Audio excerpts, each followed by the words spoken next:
Hello, everybody. Oh, looks like my camera is weird. But welcome, everybody. I'm Robert Adichie, and I'm here with Ulysses Spiel. We are going to do some read-through of the White Lake, the Dark Eye adventure. 1 second, let me adjust some of this a bit.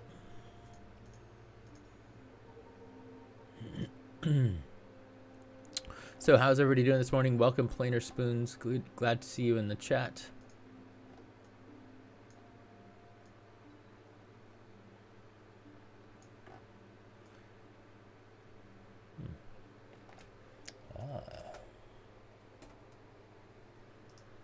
One second, I'm just trying to fix this camera issue. Yeah. Oh, you got renamed by your son. All right. I thought that was a little similar.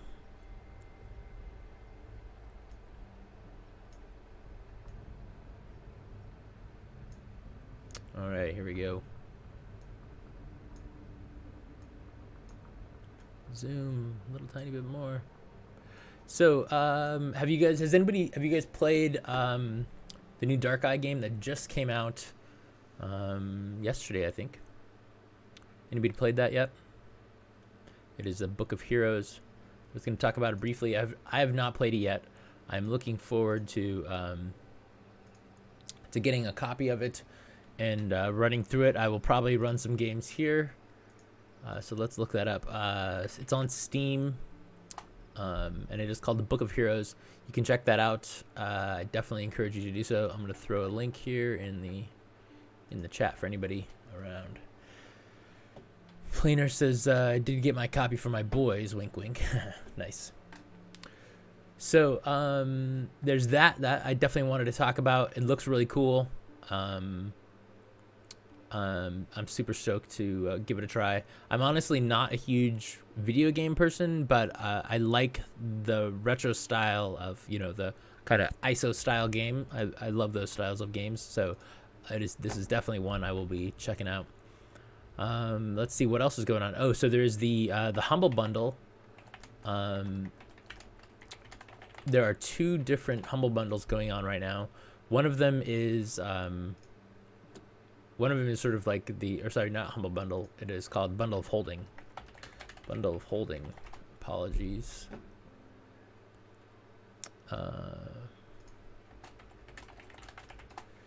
And there's a couple of different levels in each of the why is it not coming up? Bundle of Holding. There's a couple of different ones. You can have, there's like the base one. Here we go. There's the base one plus the Dark Eye. There's the Dark Eye and the Dark Eye Kingdoms. So the Dark Eye gives you the player collection and a GM collection at two different prices. So if you need some of these adventures, specifically, this Dark Eye adventure, the White Lake adventure is in the Dark Eye Kingdoms bundle. So I'm going to throw in the regular bundle. That's the regular bundle there. And then the Kingdoms bundle has a starter collection is $15, and it includes the compendium, the theater nights, and 2 Heroics Works adventures. And then there is a Kingdoms collection, which is a little bit more. What is that one? $30 for the Kingdoms collection, and with that you get Warring Kingdoms Sourcebook, Armory of the Warring Kingdoms, New Bonds and Ancient Corals, Warring Kingdoms Map Set, Warring Kingdom Figure Flats, and Sounds of the Spheres, which is what you're listening to right now. You can hear the sounds of the spheres. That's what I play in the background a bunch when I do Dark Eye stuff. So definitely check those out. If you're missing some PDFs, you can get them for real cheap, and you can help out Direct Relief, which is a charity, and then the National Police Accountability Project. But Direct Relief is like they do COVID-19 relief, so 2 very worthy causes. Definitely check those out. So as I said before, anybody, tell me your experience with this adventure. Have you run it, or have you played it? Obviously, there are spoilers in this, so feel free to post your spoilers if they have to do with your story. So we're now into the through the march section, and so in the adventure, the main gist of the adventure is that the players need to go get this drum back, and the drum was stolen, and so but some of the people that were going to get it kind of were wanting to do it aggressively, but they were people that had it were willing to sell it back, and so the players are there to kind of broker that deal and to make sure it gets sold back. Well, at the same time, one of the NPCs that's with them, Ulko, has come because his friends, 2 goblins, were kidnapped by one of the groups, and is kind of being held as slaves. And so the kind of secondary mission is to free the goblins, or they'll escape if the players don't free them. But then the goblins cause some trouble, and when the drum is being sold, the goblins have placed a different ritual on the drum and make it so that it induces rage in humans. And so they start playing the drum, and then the drum gets stolen. They start playing the drum, and then the humans go berserk. They rage on each other, and so there's a bit of a massacre. And then the goblins escape. And so now it is your job, players' jobs, to kind of go and find these goblins. So let's go get reading. Oh, and by the way, if you're seeing these images on the side of the screen here, some of those images are for the Gods of Aventuria. The Gods of Aventuria is a Kickstarter that is starting in July. It is July. Let me look at those dates.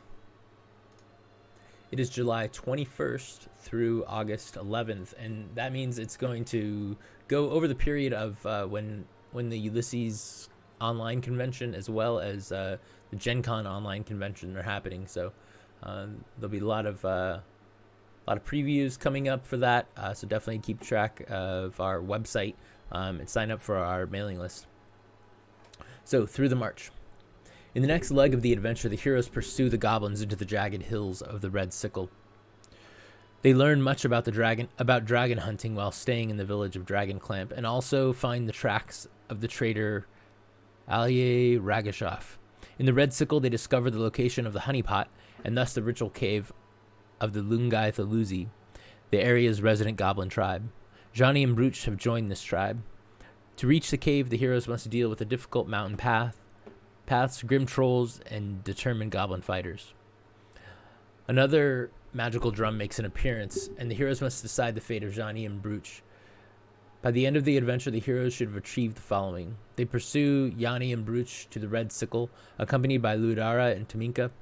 They find Yanni in the caves of the Lungai Thaluzi tribe, and acquire a magical drumhead that can be used by a skilled spellcaster to reconstruct the ritual. They decide the fate of Yanni and Brooch, and they receive a prophecy from Tarkamph, the troll shaman. Ludara takes the drumhead, or at least the knowledge of the ritual, to Firunin. The goblin tracks. Yanni and Brooch move west off the paths. They think they are being followed and have learned to avoid people outside of Festoon. With their red fur, night vision, and resistance to cold, they are well prepared for overland travel. Plus, they can rely on Yanni's magical abilities, and the snowfall covers their tracks. The heroes shouldn't catch up with the goblins before reaching the Red Sickle. Taminka's use of the call the hive spell does provide them the goblins' direction, but it only provides the distance in days of travel. Very imprecise information, considering the weather and the difficult ground. The path. So I think they were somewhere over here by Salderseed. They were kind of over here, yeah, so they gotta go. Looks like they're coming up here to Dragonclamp. The path. Just as the heroes begin pursuing the goblins, it begins to snow. The journey to the western edge of the Hardner Lake District takes about 2 days. The cold weather makes traveling difficult, and any lumberjacks, hunters, and trappers the heroes meet are near their settlements. The village of Larsak, 300 inhabitants, excellent watermill, shrine of Firun, shrine of Pirain, lies somewhat south of the western road, so the heroes will probably avoid it. The next large settlement is the village of Dragon Clamp, which is another 2 days distant.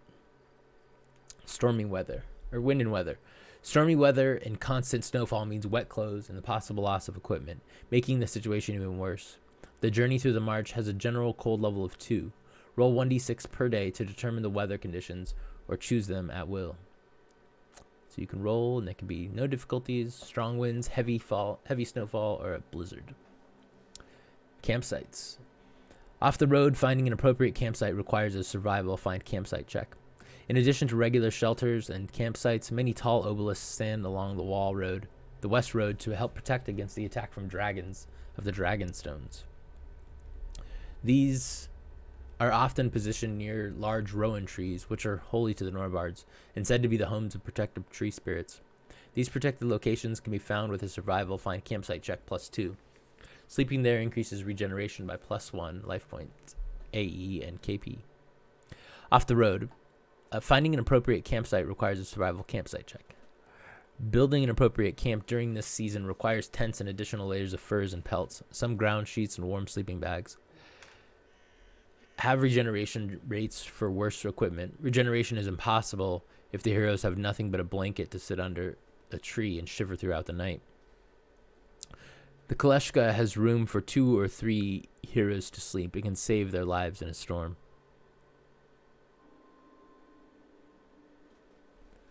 Wild animals. The famous Baronian elks are rather rare in the march. The bourne bear, also called a grim bear, is common here due to the proximity of the bournewood, as are boars and wolves, and deer, badgers, and beavers, as well as silver buck and Bornean wild rabbits are especially plentiful. All animals are property of the Brionar of the land, which can result in complications, especially if the heroes are found hunting without a license. Near the Lake District, one can encounter swamp reeks, which are more aggressive than usual due to the season and the effects of the awakening of the Bourneland. Swamp reeks kind of look like mandrills. Interesting combat behavior. A single swamp reek regularly attacks human-sized targets. As a group, they are bolder. They start by throwing rocks and making mock assaults. Nice. After 1d6+1 combat rounds, they attack in close combat. Some lore. Quality level 1. A lone swamp reek is a cowardly and can be chased away with a competitive check, intimidation versus willpower. However, a pack of swamp reeks is a serious threat to travelers, and no check is permitted if 2 or more are present. Legends tell of humans who turned into swamp reeks. Anyone who gets pricked by a thorn from the morning thorn bush quickly turns into a swamp reek. Wow. They have rules for their mock assault. The mock assault requires a competitive check of the swamp reek's intimidation versus the target's willpower. If the swamp reek's checks are successful, enemies suffer a level of confusion that lasts 1d6 combat rounds. The GM makes 1 check for the entire swamp reek pack, but heroes must attempt to resist individually. Nice, that's really cool. I like that. The Dragon Clamp. Inhabitants, 120, including 24 Tobrian refugees. The ruler. After destruction of the Baron's family by the dragon Bracador, the Countess of Urberod appointed the former captain of the Order of the Banishing Ray, Garion Corolus, as a steward of the Baronian village. He lives in the castle's dungeon since the rest of the castle burned down some time ago. Temple. Ranger recently renovated and expanded. Trade and commerce, mainly agriculture and practical crafts, wooden figurines of dragons and saints. Inns, the Knight and Dragon. Military, 10 shetzes, which are knights on horseback, 25 light cavalry. Special, several colloquially named dragon towers, which allow observers to spot dragon attacks in time to sound the alarm. 600 years ago, Count Urgen Hammerl of Iberod. Here, that says Iberod. The other one says, let's say Irberod. I don't remember where I saw that before.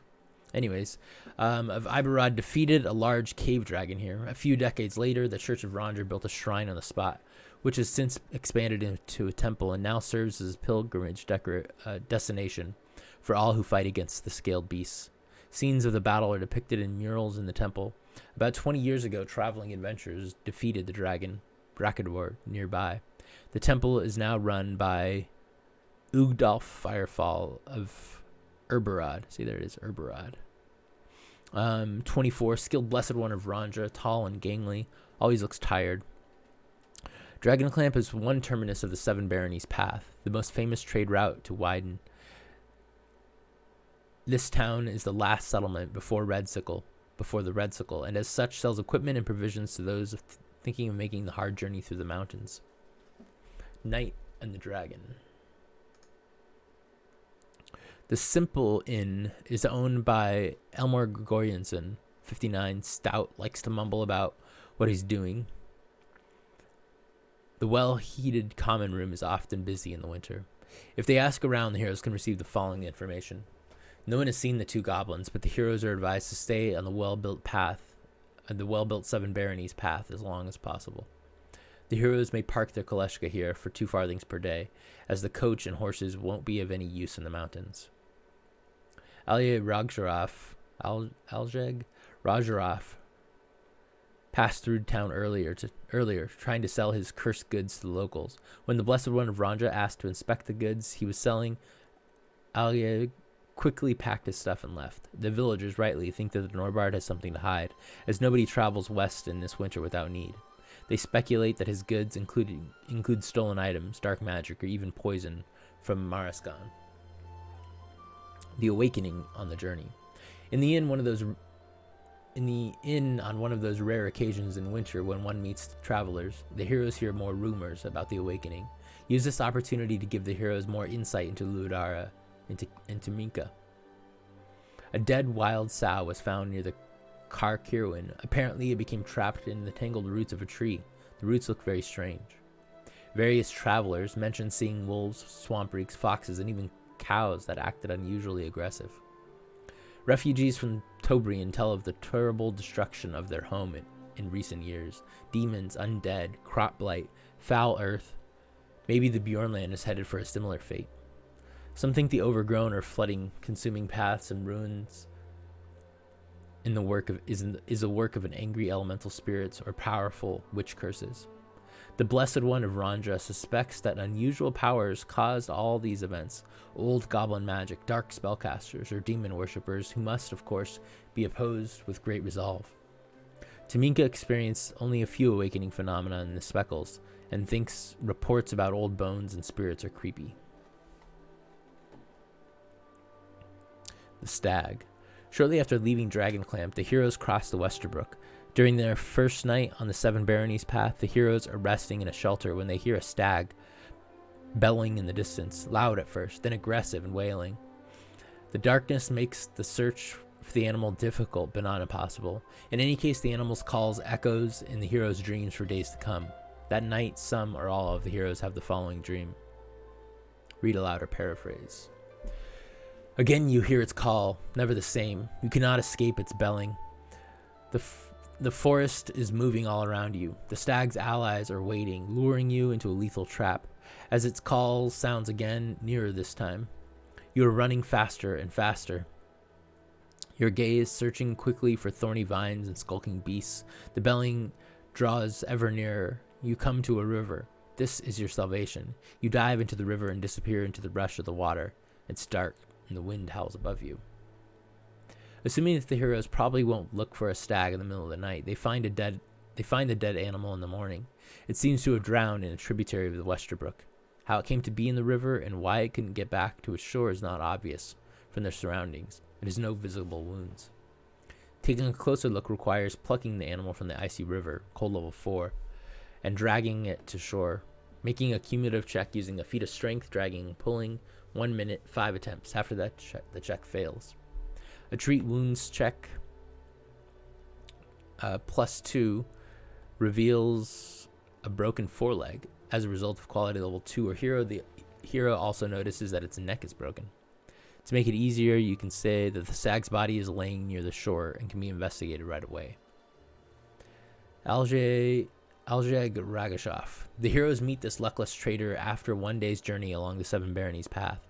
Aljeg was carrying a large load of honey purchased with his earnings from the speckles, but a troll of the Tragatomf tribe smelled the honey and ambushed him.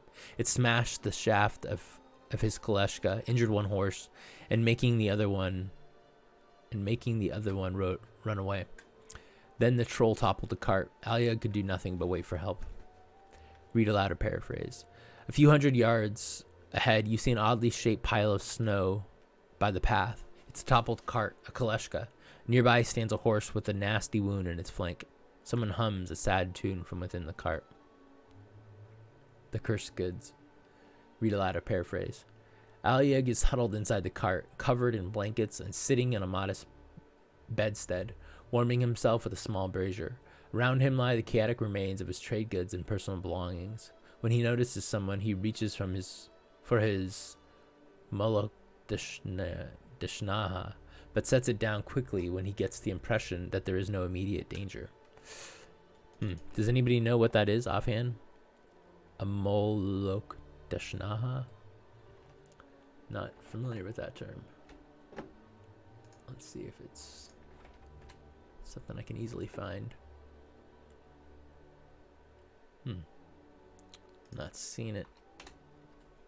Seems to be some sort of weapon, but I don't know.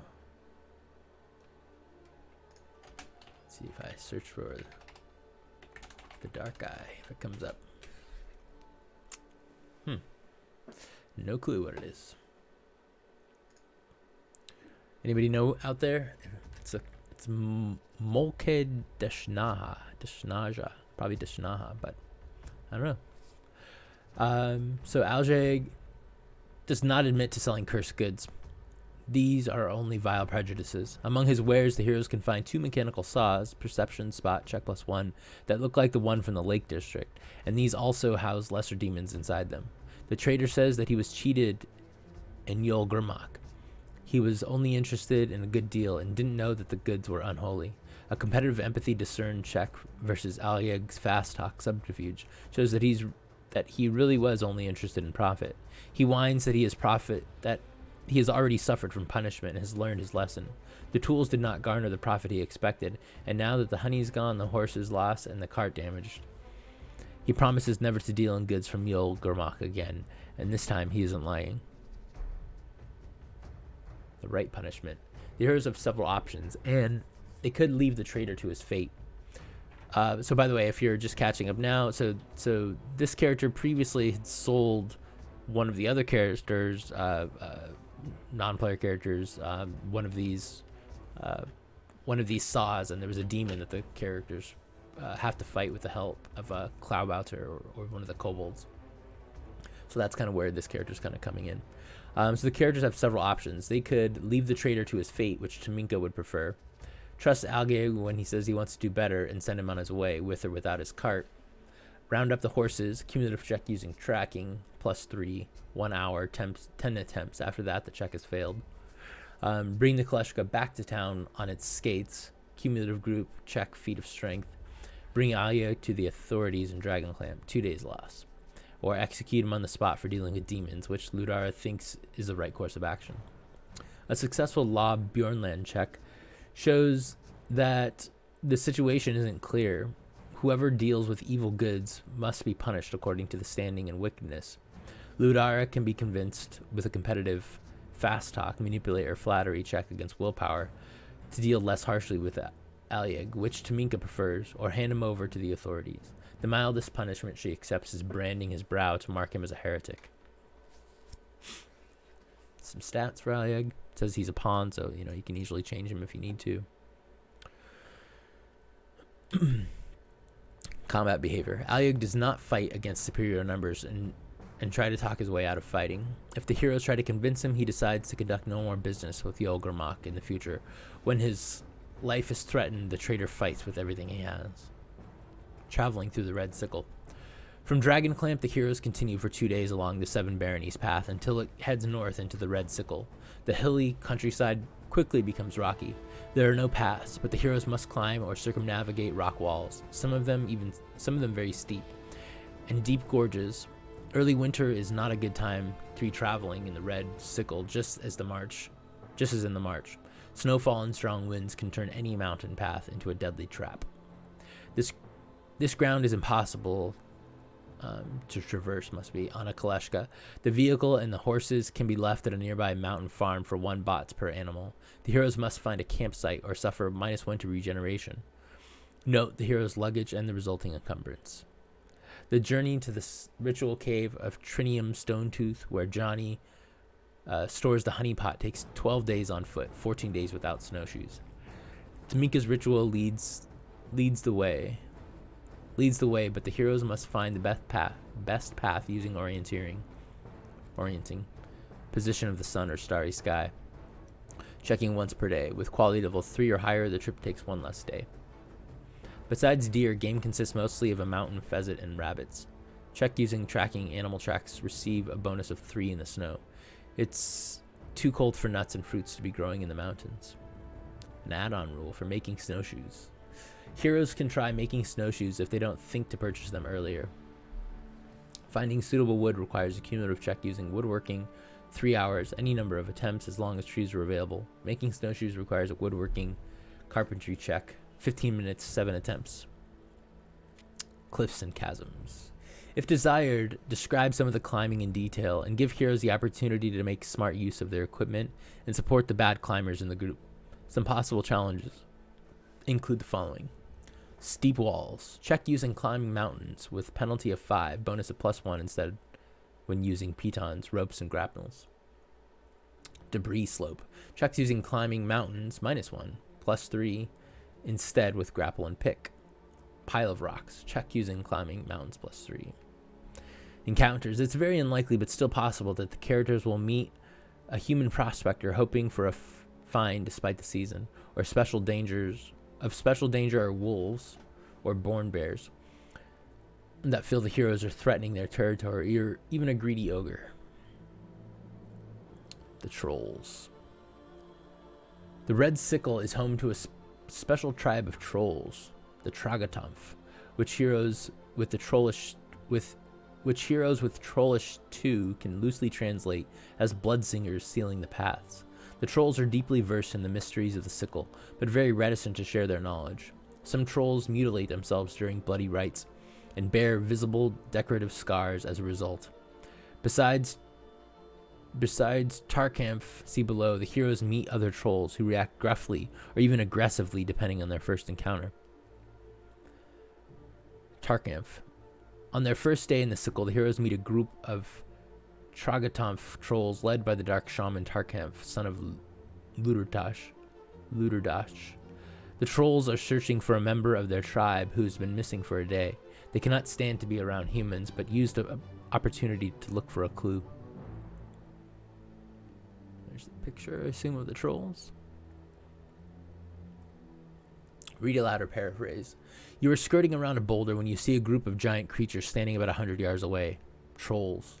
They wear rough-sewn bear, mountain goat, and wolf pelts. One of them wears special ornaments, several belts threaded with stones that are wrapped around his arms and chests. The others carry 3 large branches, like 3 young trees, in their fists. And behind you, next to the boulder, you spot a 5th troll. He has his ear pressed up to the large rock, as if listening to what is happening inside. If the heroes decide to turn back instead of facing the trolls, they must find another way around, requiring new checks on orienting for this day. If they approach the trolls, Tarkamph addresses them directly.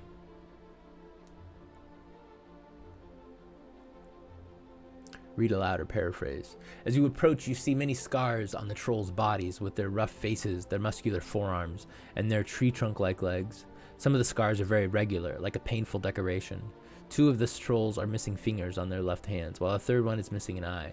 The troll with the stone belt addresses you again. Scuttle warriors, speak, he says. We look Ragash. What know, Scuttle warriors? Trolls not lose way on Imthridash, and stone and beast no danger. Speak. If the heroes mention the troll attack on the traitor Aljag, Tarkamph becomes even more suspicious. At first, he suspects the heroes did something to the troll. Then his suspicions focus on Aljag. No matter what the heroes say, he begins an angry rant. The troll with the stone belt stomps his foot on the ground, and the other trolls snap to attention. They look at you grimly and tighten their grips on their weapons. Useless smallings, he bellows. Scuttle warriors and small shaggies know not of Imithridash and not of ancient land. Stupid like sky gods, small shaggies run and wallow, much old, little stay. Scuttle warriors run and make noise, but not understand. Wait, scuttle warriors, when one come over large mountain, when one come after 1,000 years and throw down the skylights, then see, then ancient land too weak with you and doom. He looks at you angrily, then turns around with a snort and walks into the forest. The other trolls follow him. Looking for Ragash. Further communication with the trolls is difficult, since Tarkamph is very irascible and the heroes are in danger of being attacked by the huge warriors. If the heroes offer to search for the missing troll and are able to impress Tarkamph by knowing the trollish language or giving him a special item, he tells them in his rough way to meet him regularly near Borabash. At the mention of this name, he points at the boulder his companion has been listening to. He says he will remain near there for 2d6 days. The missing troll is in fact the honey thief, but he was attacked and killed by goblins, led by Brute shortly after acquiring the honey. The goblins made off with the honey and the trolls for clothing, which they took home to their cave. If the heroes capture some goblin gorillas later, the prisoners can lead them to the site of the battle between the troll and the goblins. The trip takes 2 days. When the heroes arrive, they find 4 dead goblins and the dead naked troll. Help of the trolls. If the heroes lead the troll to the body of their missing comrade or bring the body to Borabash, the trolls mark Ragach's death with grim expressions and carry him away. One of the trolls, Brabamach, stone chain around his head, often growls a strange melody, loves rose hips, hates tree dragons, lingers behind and points the heroes to the caves of the Lungai Thuluza goblin tribe. Then he returns and leaves without another word. He is too large to enter the cave anyway. There is little reason for the heroes to fight these trolls, so we do not include stats for trolls here. If you wish to stage a confrontation in your game, you can find stats for trolls in the Aventuria Almanac on page 157. The Starfall, an optional scene. One night while traveling through the mountains, the heroes witnessed the following spectacle in the night sky. Read aloud or paraphrase. The cloud covers thins and allows you to see Fex's starry sky.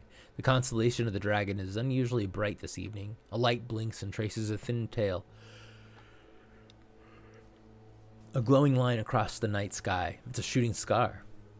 There's another and a third. Dozens of shooting stars illuminate the sky, and their beauty touches your souls. Check using astrology at +2. Quality level 1. It's extremely unusual for so many shooting stars to appear all at once. The constellation of the dragon represents power, victory, and triumph. Shooting stars appearing in this constellation can mean victory or looming battle on a cosmic scale. Quality level 2. A few months ago, the eyes of the dragon closed, another way of saying that the star disappeared. Some scholars and churches think that such great changes in the sky are a result of divine action. Quality level 3. In the year 1029 FB, stars fell like the rain in the Svelte Valley. This led to an economic boom when a prospector discovered many pounds of the rare and precious star metal in the area. Quality level 4.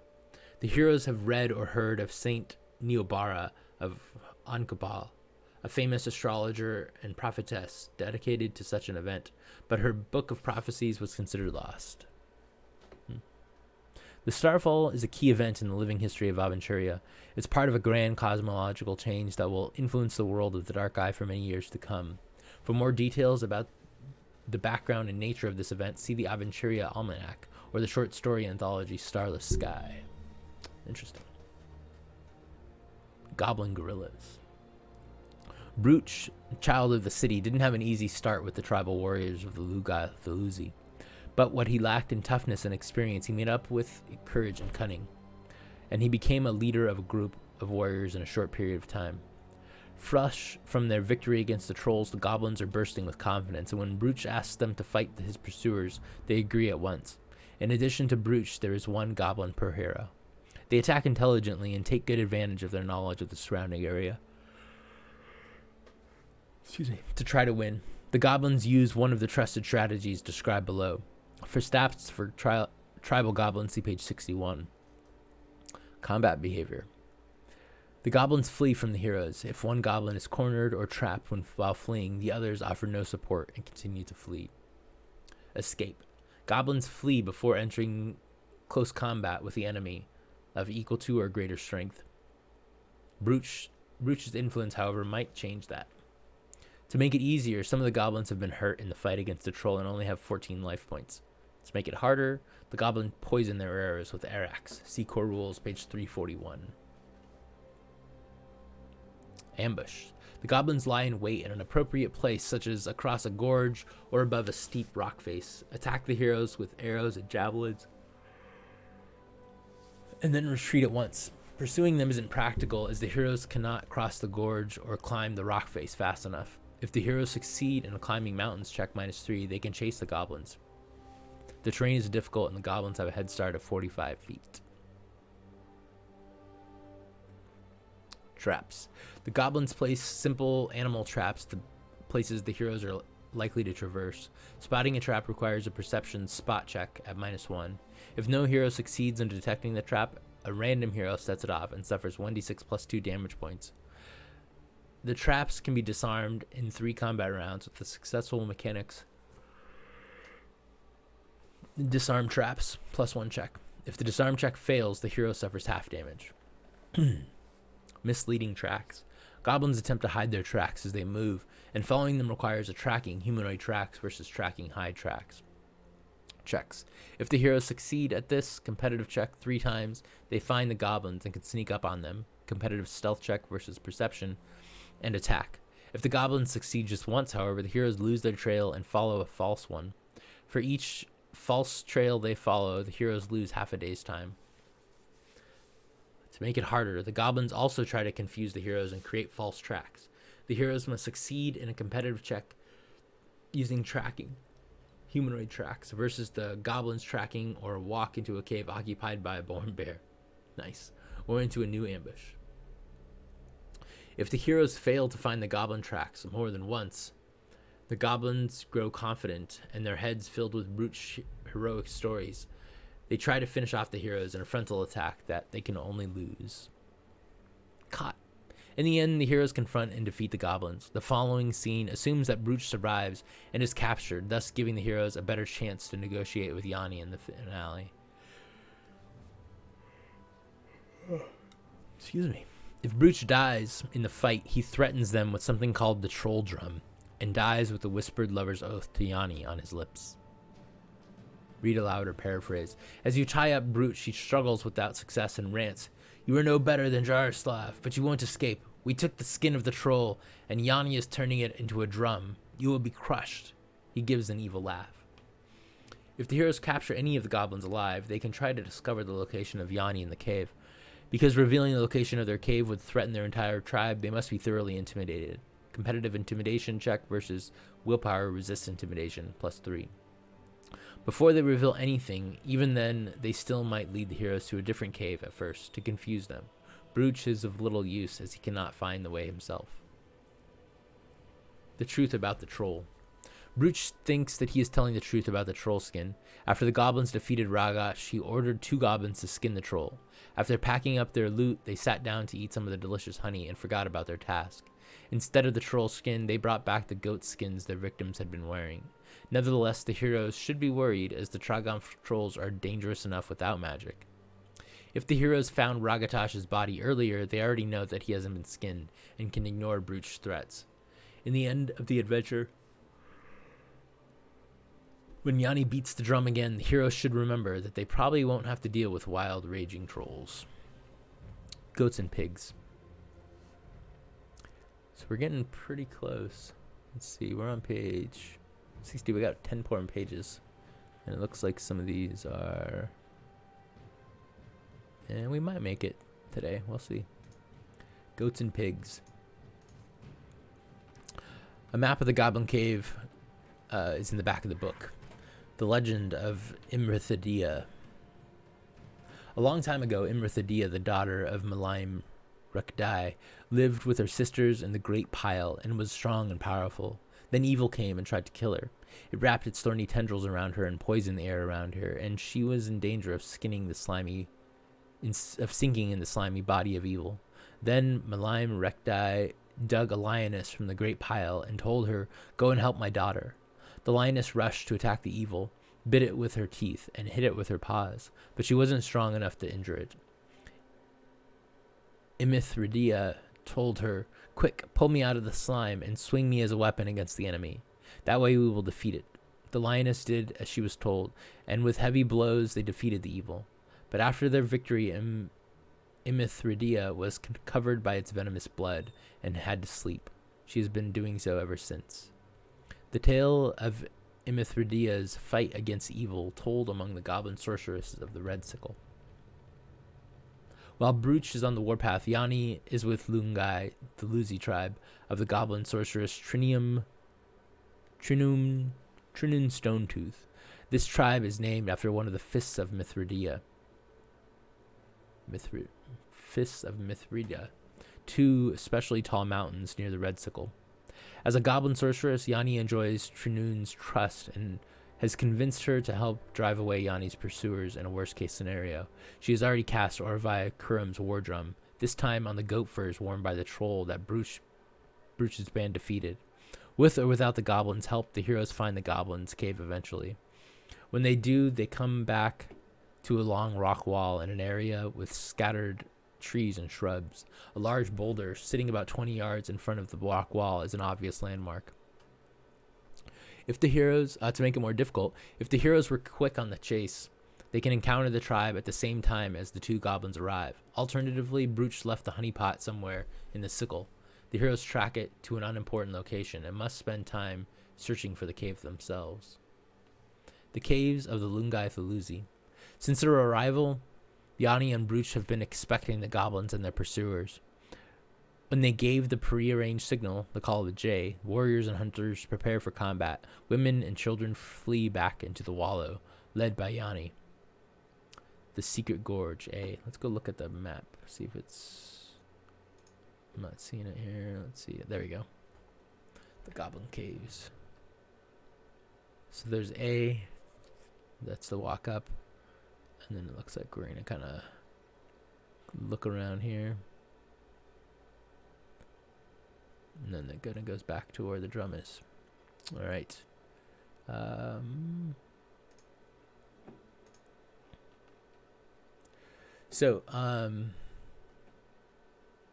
Read or paraphrase.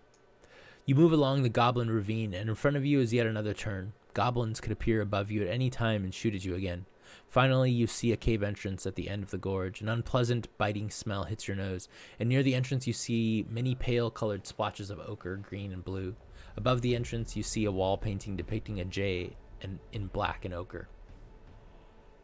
Trinum has cast the ritual Vigilant Guard and drawn a J on the cave wall. The goblins in the caves know what to do when they hear the J give its warning call.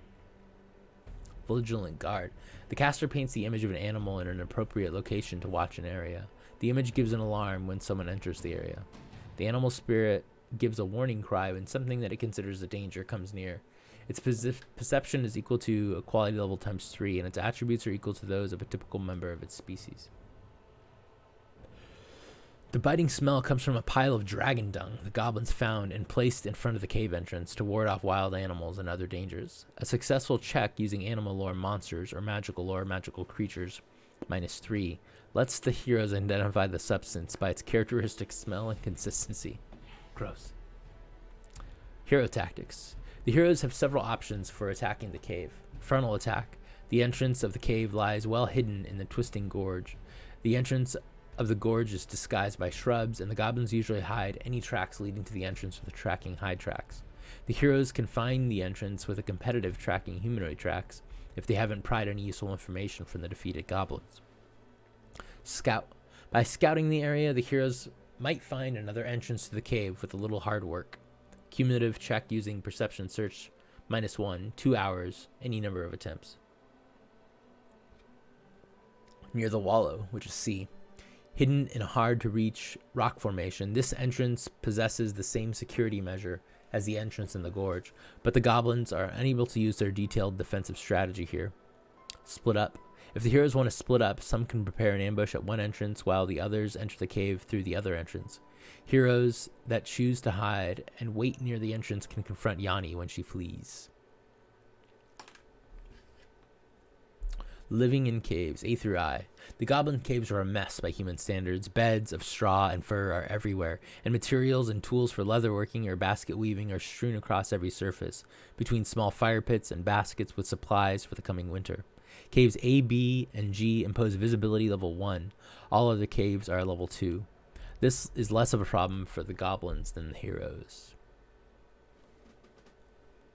Yeah, one of the things in this game, like, it seemed like elves and dwarves don't have any kind of ability to see in the dark. Goblin tactics. The honeypot Taminka tracked her with her ritual lies, carelessly cast aside in Cave C. Tracked with her ritual lies carelessly aside in Cave C in a pile of empty containers and buckets. Caves A and B have been cleared for strategic reasons, and the tribe's pigs have been driven into caves D and I. The goblins lay out their dead in Cave I. In Cave J, a drop of 45 feet leads to an entrance to the ritual cave.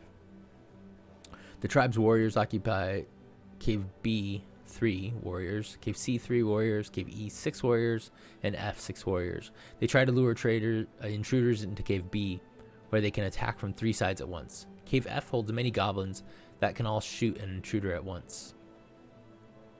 I wonder how many. Oh, F is 6. Here's the tribal goblin stats.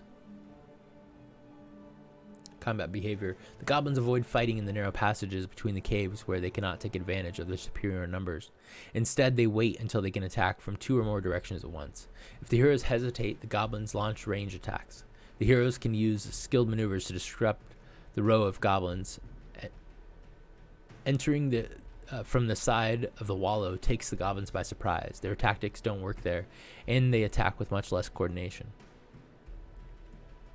Cave A is empty, allowing the heroes to retreat there themselves. When the heroes reach Cave B, there are only 3 goblins in it. When the heroes enter, the goblins retreat noisily to Cave C, where 3 more goblins lie in wait. Their noise is a signal for the warriors of Cave F to charge through Cave A and attack the heroes at the same time as the goblins waiting in Cave E. The 6 goblins in Cave C attack from 3 sides in Cave B. Nice. That seems a little complicated, and since we're not looking at a map directly, it probably seems complicated, but I imagine once you can see where all these directions are coming from, it seems reasonable. As it says, fighting with the map. To keep track of the confrontation, use the d6 to represent each group of goblins on the map, with this number on the die indicating the number of goblins in the cave. At the beginning, place a d6 in Cave B, showing a 3. The number for Cave F is 6, and so on. When the heroes defeat a goblin, turn the die to the new number. So nice, yeah, that works. To make this easier, this is the fight the heroes didn't need to win. If you want to improve their chances, reduce the number of goblin warriors. Heroes won't be killed if they surrender or approach unarmed from the start and submit to the judgment of the goblin sorceress Turnum Stonetooth. Whether the heroes are treated with mercy or cruelty after being disarmed depends on how fiercely they fought and how many goblins they killed. Male heroes in particular are insulted, pelted with garbage, and beaten. If the subsequent negotiation with Turnum, they suffer a penalty of 2 with intimidation. If the heroes refuse to negotiate, they are abandoned in the Red Sickle without weapons or equipment. To make it harder, if the heroes are well armed, increase the number of goblins. Also plant a tramp in the cave for each day the heroes wasted with repairs or detours. Traps inflict 1d6 plus 2 damage points and can be noticed with a perception -1 and can be disarmed in 3 combat rounds with a check using mechanics +1. A failure inflicts half damage to the hero. Descent, Area J. The room is pitch black, visibility level 4. If the heroes do not notice the chasm in the floor, they fall 15 feet onto the rocks below. If they stick close to the cave wall, they pass safely and come to the ritual cave, I. Or L. Visibility level 2 due to a hole in the ceiling, where they see a stone table in front of a passageway. Read aloud or paraphrase. On a stone table, you see a horn tip of an aurochs and 3 stone bowls filled with dried mineral paints. black ochre, and green. The wall next to the passage entrance bears a life-size image of an aurochs painted in black and ochre. You smell a whiff of blood from the cave beyond the passageway.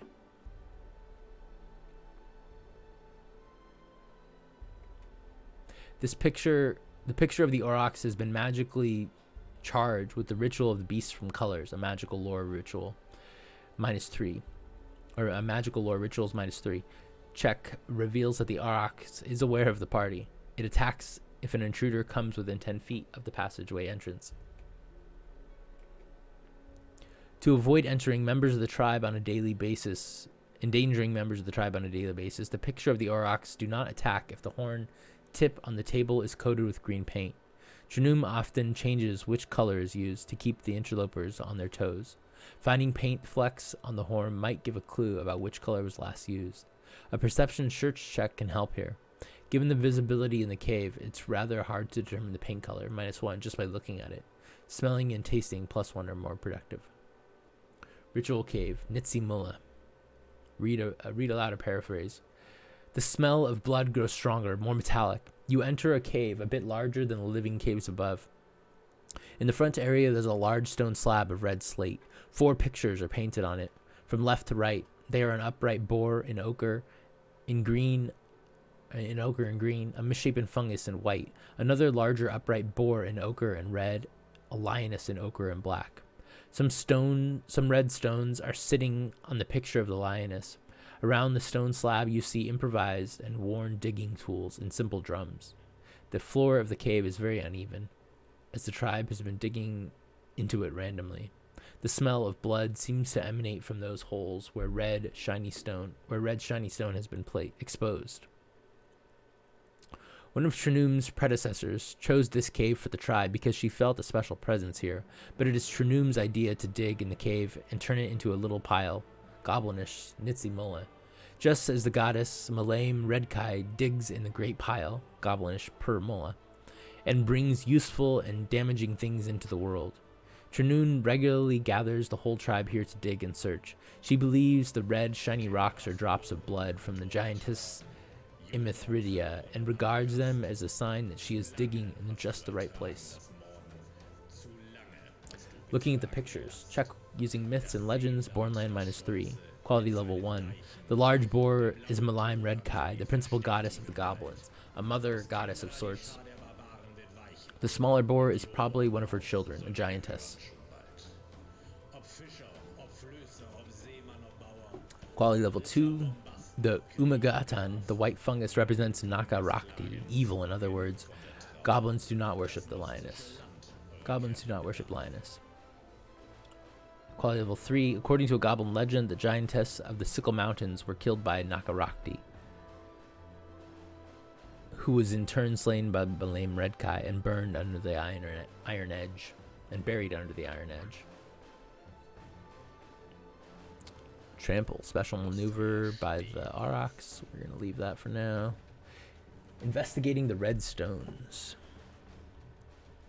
If the heroes take a closer look at the red stone fragments, they learn that the rock is brittle.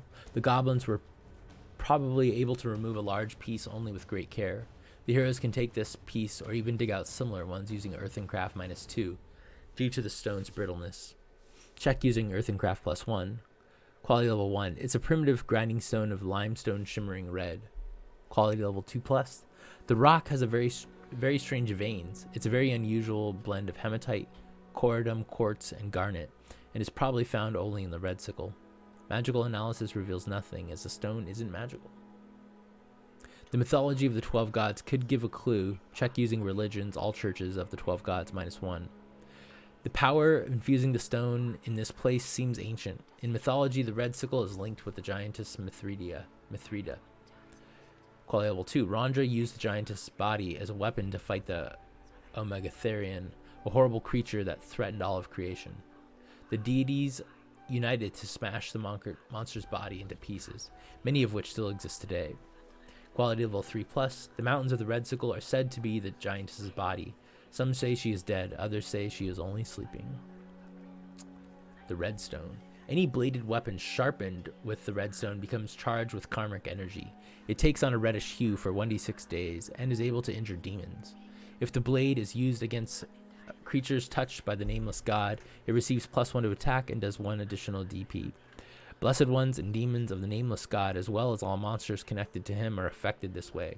However, cultists, rats, and spider creatures of the nameless god are not affected. The stone can be used on a weapon only once every 7 days. The red stone, known as a red grindstone, appears in future adventures. Try to interest the heroes in taking the stone, but don't force them. Simply holding one gives the heroes a good feeling, and once they understand its use, they won't want to be without it. They have other opportunities to be acquired red grindstone later during the campaign. Chernum Stonetooth. Brief description. 29. Skilled goblin sorceress, experienced mystic, bright red eyes, often intoxicated by a fly amanita, and thus acts quite erratically. Motivation. Researching goblin traditions and mysteries, which she believes are her responsibility to preserve. Agenda. Chernum desires peaceful coexistence with humans and trolls, so she is not fond of Bruch's influence on the hunters of the tribe. She thinks Yanni is immature but talented, so she teaches her about the humans and introduces her to the deeper mysteries of Imithridia. Function. Wise tribal leader. Yanni's new teacher. She views intruders in the cave as an existential threat and does everything possible to drive them off. Background. Chernun has been the tribe's only sorceress for 3 years. She has contacts with the Yaksharuba, the most respected goblin sorceress in the Red Sickle. Portrayal tips. Push your lower jaw forward, squint and furrow your brow. Speak crudely and with a rough voice. Chernum does not appear in future published adventures. To make it more difficult, a magical creature is brought to life by the strong magic of the place and joins the fight against the heroes. Also, Chernun might summon an elemental spirit or even a djinn. Choose which spirits appear a role on the table. So it's a D6 table. 1 to 3 is an annoying minor spirit. A 4 is a confused ghost of a dead human huntress. 5 to 6 is a fire spirit that appears and protects the goblin sorcerers, causing chaos. Defeat of the heroes. If by some miracle the goblins win, the heroes are disarmed, stripped of their belongings, tied up, and watched by several goblins at all times. Whether the heroes receive mercy or cruelty afterwards depends on how brutally they fought and how many goblins they killed. Male heroes in particular are insulted, pelted with garbage, and beaten. Surprisingly, despite everything, the goblin sorceress is interested in a peaceful solution, and the heroes still have a chance to negotiate with her, but under aggravated conditions. All heroes' checks suffer a penalty of 1, and the checks using intimidation suffer a penalty of 2. If the heroes refuse to negotiate, the goblins abandon them in the red signal without weapons or equipment. To get Gianni, they must launch another assault against that cave under difficult conditions. Negotiating with Chernun. Given a chance, Chernun tells the heroes that the goblins of the Red Sickle have important tasks which humans should not disturb unless they want to provoke a terrible doom. She relates the legend about the Imithridia and explains that she believes the lioness isn't Rondra, but rather a strong animal spirit serving Malaim Recti. She even shows the heroes the strange red stones, though she has no details about their magical effect. Now the heroes must present their position to Chernun. Chernun wants Yanni to stay in the Red Sickle, but she has little interest in Bruch. She doesn't understand their romantic interest in each other. The heroes can use the following skills to negotiate with Chernun. Depending on which arguments the heroes choose to make, determine the final modifier for the check by adding up the numbers in brackets. Fast talk, hard sell. Bruch only means trouble for the tribe, +1. But without him, Yanni will not stay, and Yanni will not let him go, +0. Yanni can return when they have dealt with business in festoon, +1. Intimidation, threats. Bruch will be punished, +0.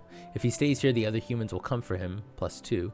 Ludara holds this position and thus can be used as a bad cop by the heroes, making the threat even more pressing, +1.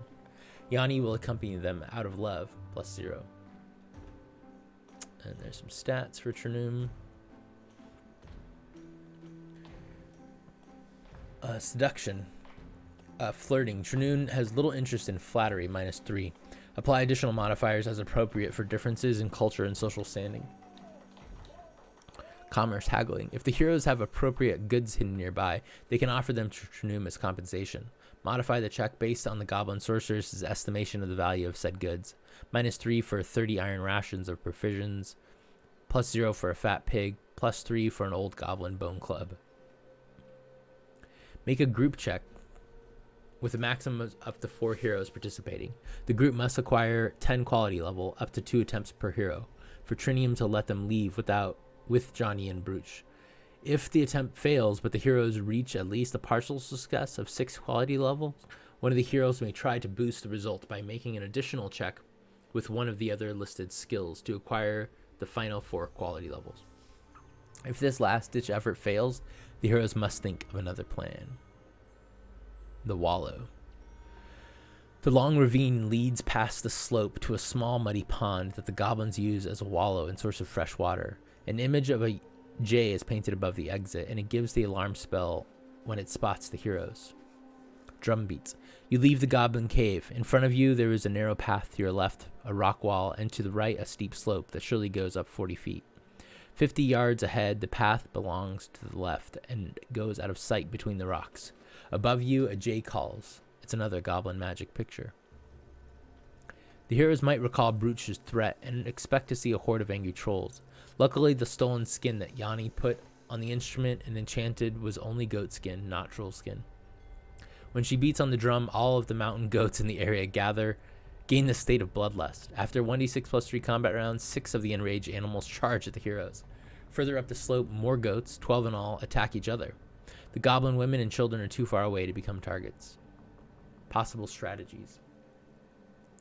The area has some distinct features, and the heroes have a line of sight to Yanni, creating several options. The slope. The mountain goats attack from above. Successful attacks knock targets painfully to the ground, inflicting falling damage of 1d3 plus 2 yards, -2 damage points due to the sloping drop. Escape forward. The heroes can try to lead the path to reach the cover by moving 30 feet toward the pond. This requires a body control running check. Anyone who fails suffers a mountain goat attack that cannot be parried. If the heroes succeed, they can try to reach the goblins from their climbing mountains check. Climbing takes at most 4 actions, and with 2 quality level reduces the number of actions by 1. Escape back. Another option is to retreat back into the goblin cave. This works similarly to escaping forward, but places the heroes in a worse strategic position. They are once again at risk of attack from goblins in the caves, and there is a chance that Yanni might escape. Brooch. If the heroes have their captive with them, they can threaten to kill or torture him. Not a very heroic deed, admittedly. Brooch claims that he can endure anything the heroes might do to him, but Yanni relents and surrenders.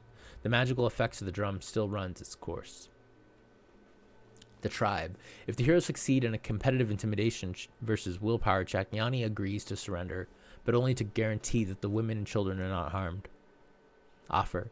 If the heroes already badly injured Yanni is in a good position to negotiate, so he suggests the heroes remove a couple of the heads of the goblins who died and bring them to Jaroslav to prove they killed her and Brooch. He won't know the difference. We have a troll. If the heroes located Ragash's body, Brabash or even Tarkamph might make another appearance and influence things in favor of the heroes. The mountain goats give the trolls no trouble, and Yanni surrenders. Negotiating with Yanni. Once the heroes finish the battle with the mountain goats and climb the slope, they come face to face with Yanni and the goblin tribe's women and children, including toddlers and babies. After having defeated the warriors of the tribe, the goblin sorceress, and the mountain goats, the heroes must now try to negotiate with Yanni. But it is they who get to decide how the love story of Yanni and Brooch will continue. Home. They can return the goblins to Festum, where they face charges for the crime, but Manka Riba intervenes on their behalf, and they are handed over to their own jurisdiction. Handover. If the heroes give the goblins to Jaroslav, he tortures them for a while before killing Brooch and delivering Yanni to an agent of the Alliance of Corsign. To the temple. Luidara wants to take Yanni to Firanin to learn the secret of her dangerous magic for the temple. If the heroes decide to bring them to Festum instead, she accepts their decision. Separate. The heroes can decide to bring only Brooch back to Festum for judgment, because it was he who beat on the drum at the Speckles, and allow Yanni to remain with the tribe. If the Trinum was killed, Yanni would feel as if it's her duty to support the Lugai Thaluzi as their new sorceress. Tuminka supports this idea and agrees to return empty-handed because she is moved by their love story. It is important for the campaign that the Alliance of Course sign gains access to Yanni to learn about the drum ritual. Ludara accepts no solution that involves leaving Yanni with the goblins. Kill. In theory, the heroes could simply slay the goblins just because the goblins are burghers. In Festum, this would be a murder. Both Ludara and Tuminka would act to prevent such a deed. And there's some stats for the mountain goats. Epilogue.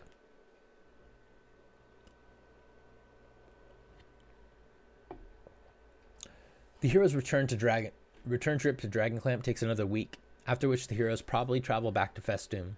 If the Thorwall drum has been purchased, the heroes receive their payment for services there, and maybe also a bounty, 50 bots, for capturing the goblins. Tuminka insists on her fair share, but Ludar declines. The reward for all the work. So one thing I noticed is that Ulko is not here, is not really talked about. So if you've played this adventure, how did Ulko come into play into that adventure? It seems like he would go. The reward for all their work. The heroes also receive 20 adventure points for their mediation at the Speckles, the journey to the Red Sickle, and capturing Johnny and Brooch. If the heroes were especially skillful in dealing with their challenges, award another 5 adventure points per hero. Enemies and allies. During the course of this adventure, the heroes met many people and organizations and argued with them, helped them, or ignored them. Subsequent adventures build on these developments.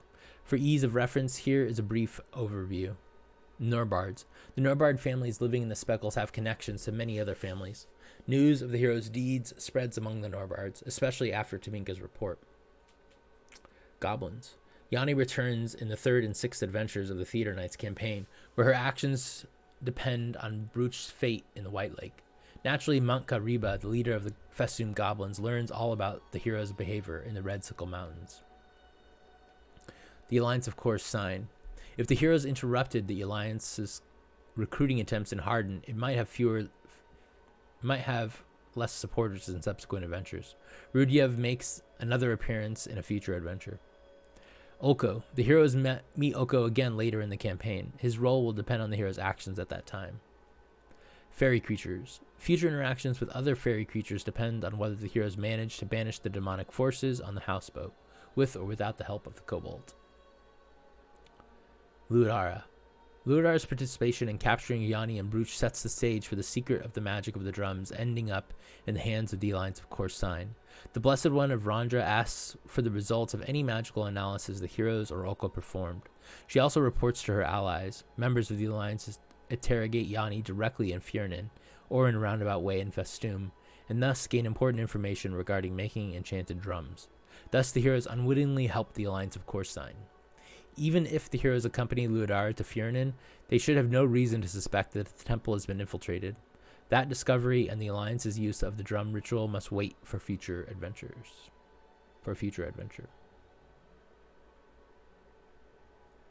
So cool. That was the Theater Knights. Nice. So that was the Theater Knights Adventure 1, The White Lake.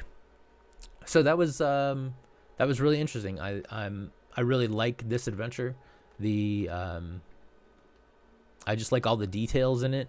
I like the background information. I like how they kind of go into the goblins, a little bit of like, what goblins are like, to show you that they're not just, in a lot of games, they're just sort of monsters, but these goblins kind of live as part of society, which is cool, but they also have a wild side as well. So, very cool. I'm excited to read the other adventures, and we'll get to that at some point. But the reason we kind of did this was to kind of highlight this adventure and to kind of show you what's up in the Gods of Aventuria Kickstarter. They'll have the rest of this campaign. So right now, adventures 1 through 3 are out. You can get them on PDF at Drive-Thru RPG, or you can get them on our web store. You can get the physical copies. And then in the Gods of Aventuria, you'll be able to get adventures 4 through 6. So in July 21st, get ready for the Gods of Aventuria Kickstarter and the rest of the Theater Knights campaign. So with that, I am Robert Adiucci for Ulisses Spila, and we'll see you on Friday. Have a good day.